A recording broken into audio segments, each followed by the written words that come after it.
El Señor esté con vosotros. Lectura del Santo Evangelio según San Marcos.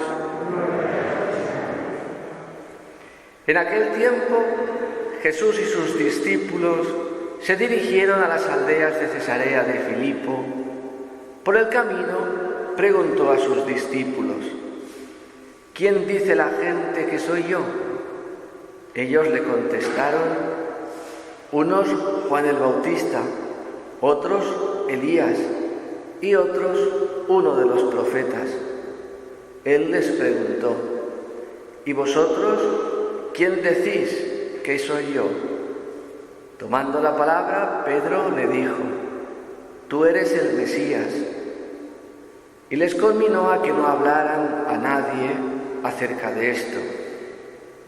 Y empezó a instruirlos: el Hijo del Hombre tiene que padecer mucho, ser reprobado por los ancianos, sumos sacerdotes y escribas, ser ejecutado y resucitar a los 3 días.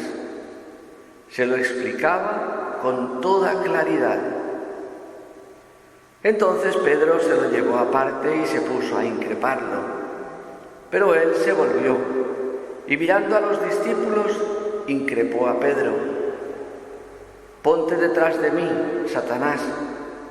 Tú piensas como los hombres, no como Dios. Y llamando a la gente y a sus discípulos, les dijo: si alguno quiere venir en pos de mí, que se niegue a sí mismo, tome su cruz y me siga. Porque quien quiera salvar su vida la perderá, pero el que pierda su vida por mí y por el Evangelio la salvará. Pues ¿de qué le sirve a un hombre ganar el mundo entero y perder su alma? Palabra del Señor.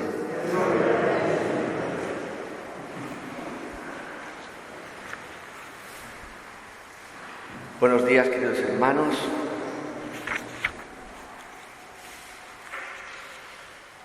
El domingo pasado escuchábamos en el Evangelio y en la primera lectura a los de corazón inquieto,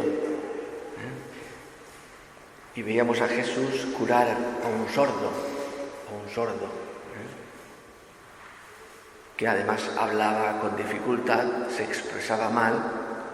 Jesús le toca el oído, le mete el dedo dentro, ¿no? Dice efetá, palabra del bautismo, palabra de proclamación de la fe.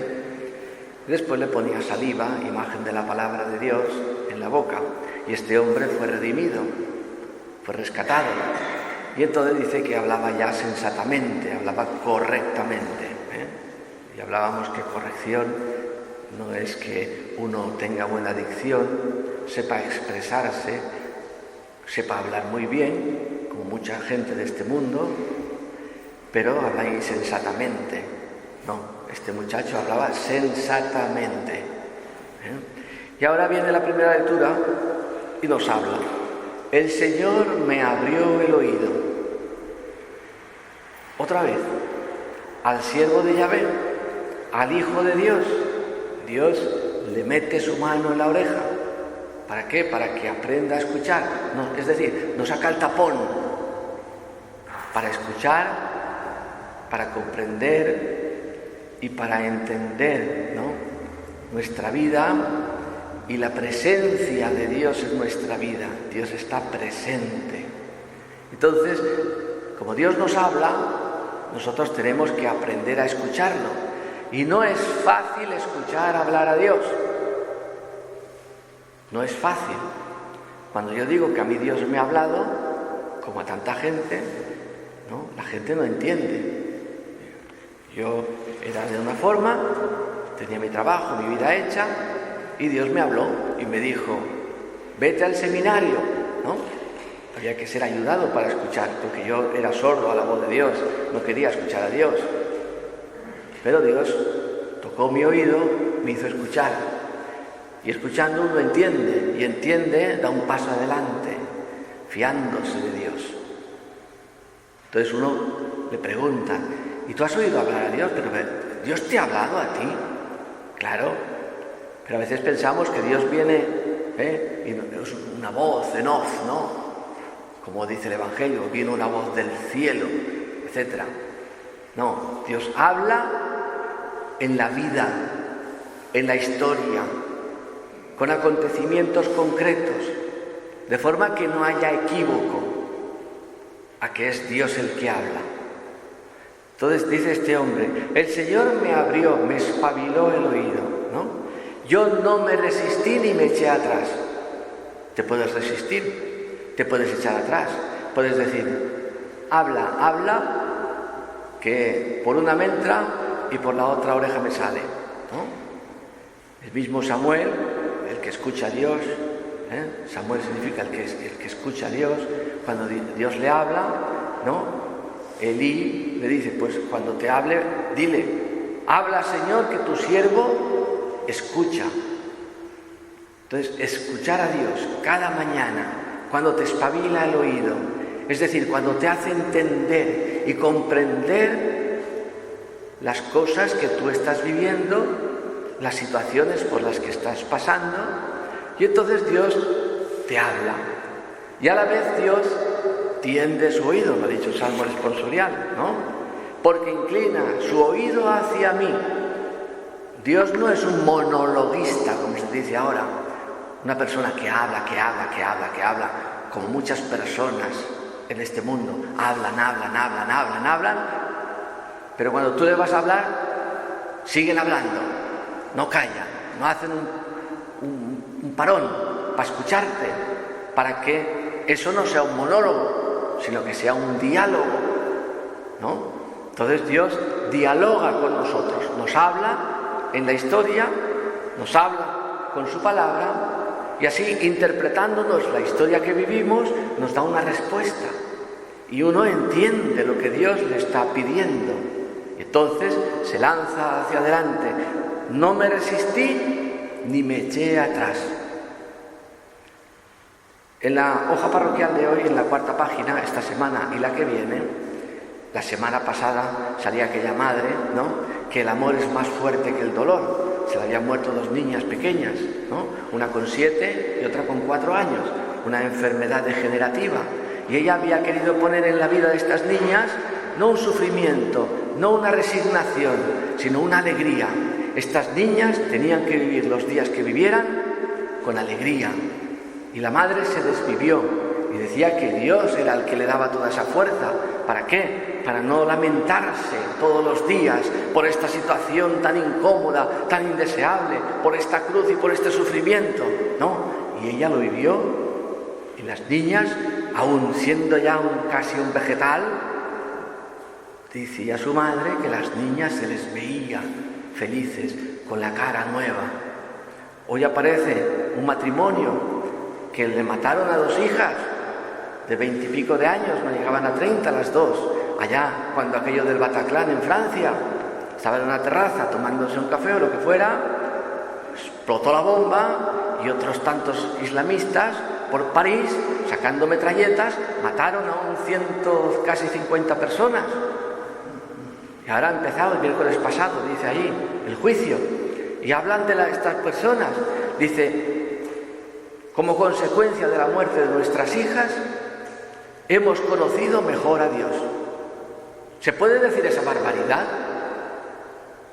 ¿Se puede decir esa barbaridad?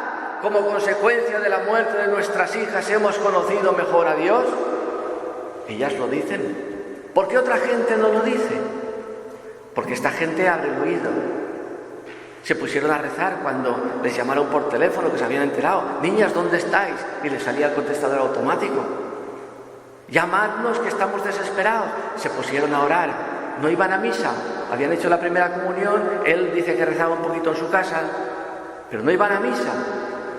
Pero en vista de esa angustia tan grande, Dios les permitió rezar. Ellos recuperaron un poco la oración. Y así fue hablándoles Dios.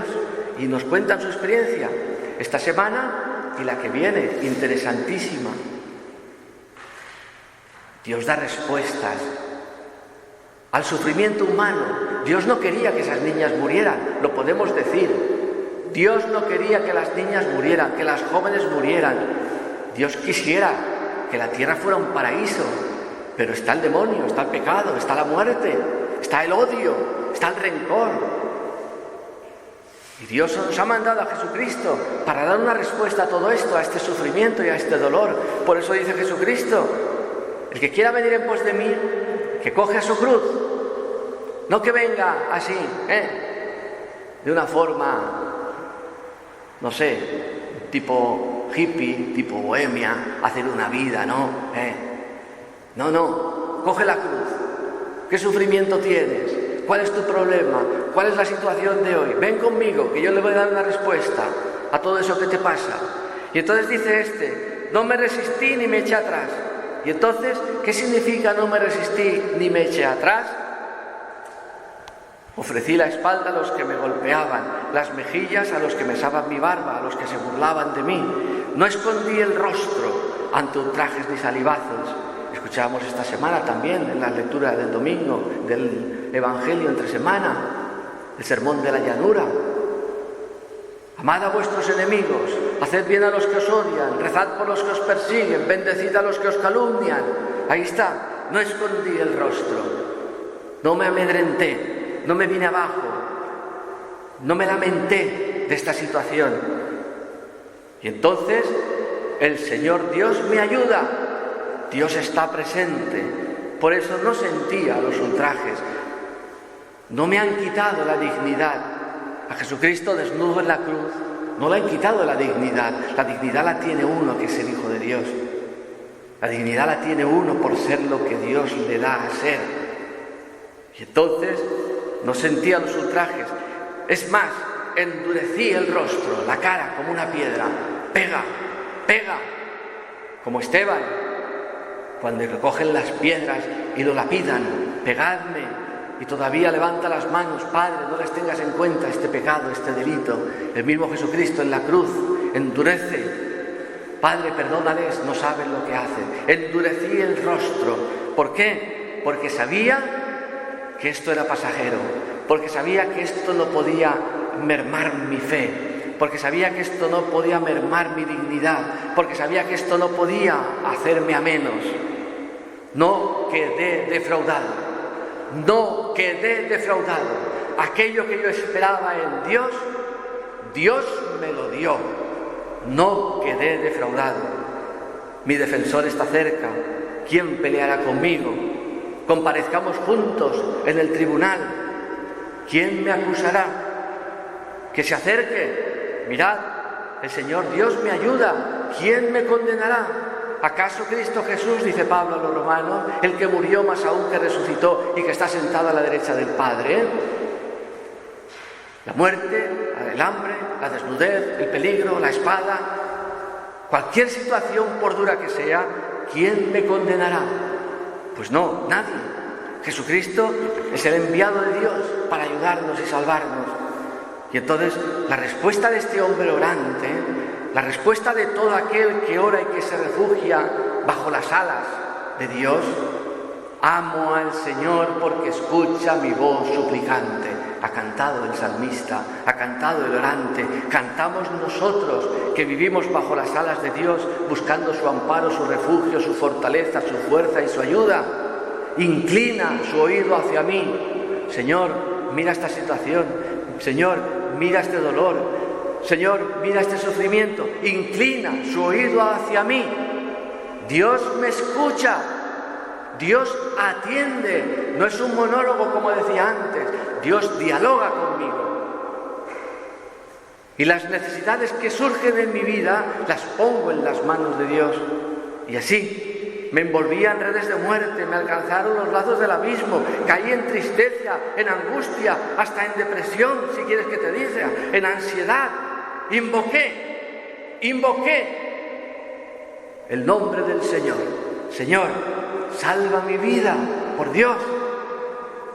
El Señor es benigno y justo, nuestro Dios es compasivo, guarda a los sencillos, y cuando ya no tenía fuerzas, estando yo sin fuerzas, me salvó. Esto es lo que hace Dios por aquel que se refugia bajo sus alas, para aquel que se refugia abriendo el oído a su palabra, a los acontecimientos. Así arrancó mi alma de la muerte, mis ojos de las lágrimas, mis pies de la caída. Y entonces caminaré en presencia del Señor en el país de los vivos. La vida se proyecta, la vida no termina, la vida se transforma después de este mundo, el mundo de los vivos, porque Dios es el viviente, aquel que tiene capacidad de dar vida a aquel que se refugia bajo sus alas. A todos nosotros que buscamos hoy una respuesta a nuestra vida. Entonces, esa es la fe que suscita Dios en nosotros. Esa es la fe que nos invita Santiago. ¿De qué le sirve, hermanos míos, decir que tiene fe si no tiene obras? ¿Le podrá salvar esa fe? Y entonces pone aquí un ejemplo. Si un hermano o una hermana andan desnudos, faltos de alimento, de vestido, y tú les dices, abrigaos y saciaos, pero no les da lo necesario para el cuerpo, ¿de qué les sirve que les diga esto? ¿De qué les sirve que les dé palabras bonitas? Pues así mismo es la fe. La fe no es solo, ni lo principal, dar de comer al hambriento, dar posada al peregrino, vestir al desnudo. Es algo mucho más. Es amar al enemigo. Esas son las obras que nos pide aquí. Dime tu fe sin obras, y yo por el amor al enemigo, y yo por escuchar a Dios, y yo por no resistirme a la historia y a los acontecimientos, y yo porque Dios me ayuda y entiendo el dolor, el sufrimiento por el que estoy pasando, la situación, que estoy viuda, que estoy sola, que estoy desamparada, que no tengo a nadie. Dios me ayuda. Esa es la fe que salva. No palabras. Dios no tiene palabras bonitas y te deja ahí, como un cínico en este mundo para que tú te saques las habichuelas y las castañas del fuego. No. Dios se compromete contigo. Esa es la obra de Dios. Mirad aquí, es Jesucristo que ha entrado a la muerte para destruirla y hacerte partícipe de su resurrección, de la vida eterna. Lo ha anunciado en el Evangelio. Jesús va al sitio más pagano dentro de la tierra de Israel, al norte, a Banias, donde nace el Jordán, y allí hay un montón de altares, de dioses, de idolatría. Y allí los lleva, y entonces pregunta, ¿quién dice la gente que soy yo? Pues tú eres un tío excepcional, tú eres un macho que no hay otro como tú eres el mejor del mundo, tú eres la última Coca-Cola del desierto, tú eres, vamos, se desviven en agasajos a Jesús. ¿Eso es lo que dice la gente? Sí, fantástico, maravilloso. Oye, curas a los enfermos, salvas a los muertos, das el oído, la oreja, la boca, los pies, las manos, a todo el que te necesita, al paralítico. Eres fantástico, eres lo mejor que hay en el mundo. Y le aplauden. ¿Eso es lo que dice la gente? Sí, Juan Bautista, Elías o uno de los profetas. Pero vosotros que estáis conmigo, que sois mis discípulos, que estáis viendo más allá de lo que se ve con los ojos carnales, vosotros, ¿quién decís que sea yo? Salta Pedro, el entusiasta, el magnífico, el grande. Tú eres el Mesías. Tú eres el Mesías. Hombre, qué susto se pega Jesús. Y les conminó que no hablaran a nadie acerca de esto, que no dieran testimonio de que Él es el Mesías. No. Y entonces, cuando ya tienen claro una cosa, una idea, un concepto, muy bien, vamos a ver, ahora vamos a cambiar la definición a lo que vosotros tenéis como lo que tiene que ser un Mesías. ¿Qué es lo que tiene que ser un Mesías? Jesús, dice, empezó a instruirlos acerca del mesianismo que Él tiene que vivir, no del mesianismo que los discípulos y todo el mundo quieren entender que Él viva. No, empezó a instruirlos, a hablarles, a enseñarles. El Hijo del Hombre tiene que padecer mucho, ser reprobado por los ancianos, somos sacerdotes y escribas, ser ejecutado y resucitar a los 3 días. Y añade Marcos, se lo explicaba con toda claridad, no les engañaba, con toda sensatez, como el mudo del otro día. hablaba Jesús con toda claridad, que no hubiera lugar a dudas, que no hubiera lugar a salir de allí pensando en otra cosa que no ha dicho Jesús, con toda claridad. Y entonces Pedro se asusta. No es posible. Si tú eres el Mesías, no es posible lo que estás diciendo. ¿Es que eres tonto? ¿Es que eres bobo? ¿Es que estás retrasado? No, el Mesías no es lo que tú dices, le dice Pedro a Jesús. El Mesías es el que va a sacar a los judíos, a los romanos de la tierra de Israel. Es el que va a levantar toda nuestra fe. Es el que va a sacar a todos los paganos de aquí. Es el que va a crear en este mundo el nuevo Edén, el nuevo paraíso.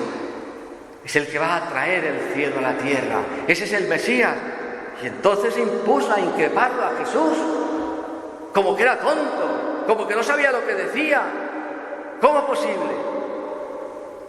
Y entonces, ven aquí, Pedro, ven aquí. Y mirando a los discípulos, increpó él ahora a Pedro.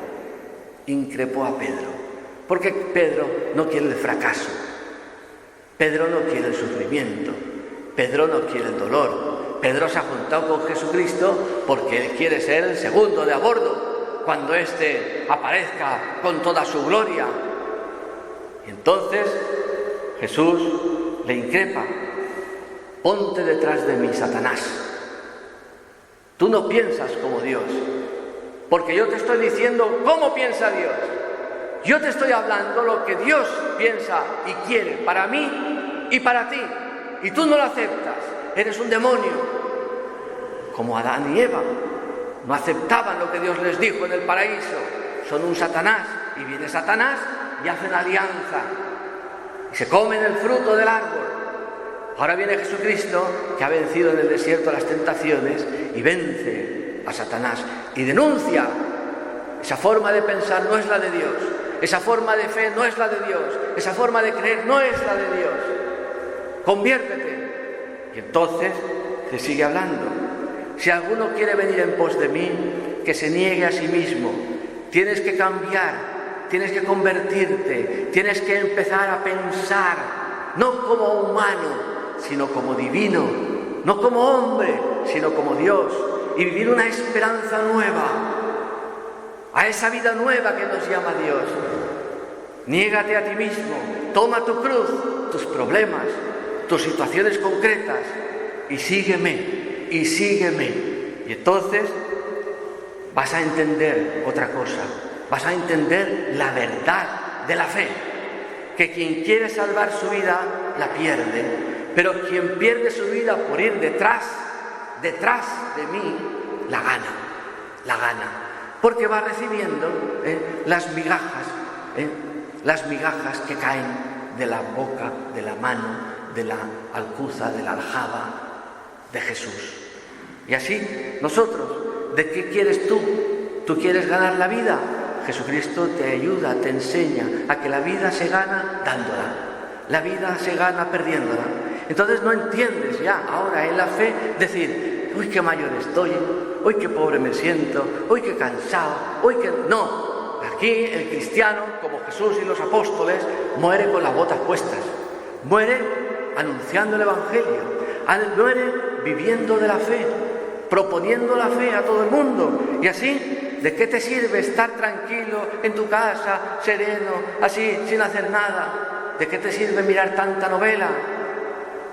Te dice Jesucristo: así estás tú, apático, apática, cansado, insulso, sin ilusión, sin nada. Vente, te dice Jesucristo, vente conmigo y serás pescador de hombres, y te admirarás de la grandeza de este poder, de esta sabiduría y de esta fuerza.